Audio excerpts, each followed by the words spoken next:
les causes et les conséquences d'un phénomène ou d'un fait négatif.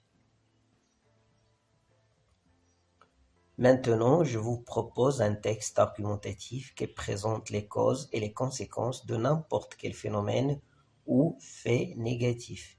Par exemple, la pollution, l'échec scolaire, la cigarette, la violence, le divorce et ainsi de suite.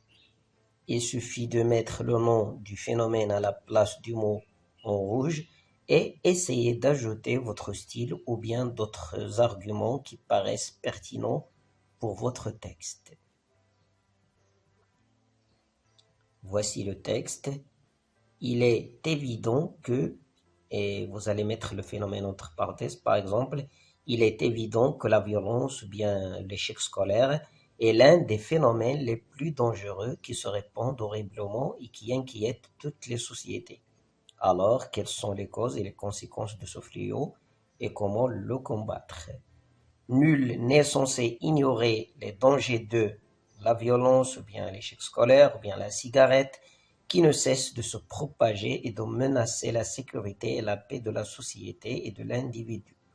En effet, parmi ces causes, on peut citer l'ignorance qui joue un rôle essentiel dans la propagation de ce phénomène.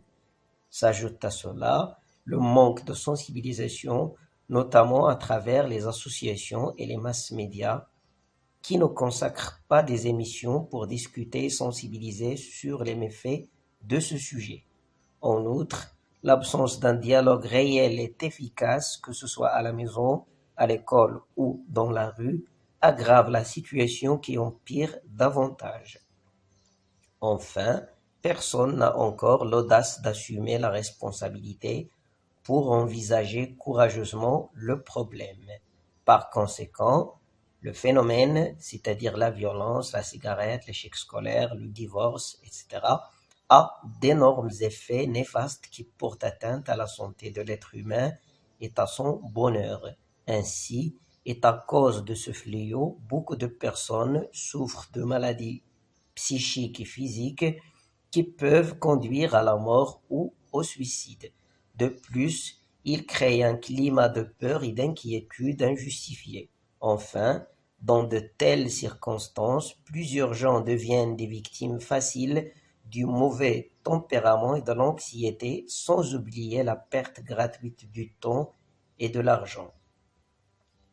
En guise de conclusion, je pense qu'il est nécessaire de lutter contre ce phénomène, bien sûr, en multipliant les efforts et en prévenant les gens des dangers qui guettent l'être humain à travers une mise en place de stratégies sociales, économiques et politiques fiables pour résoudre ce problème.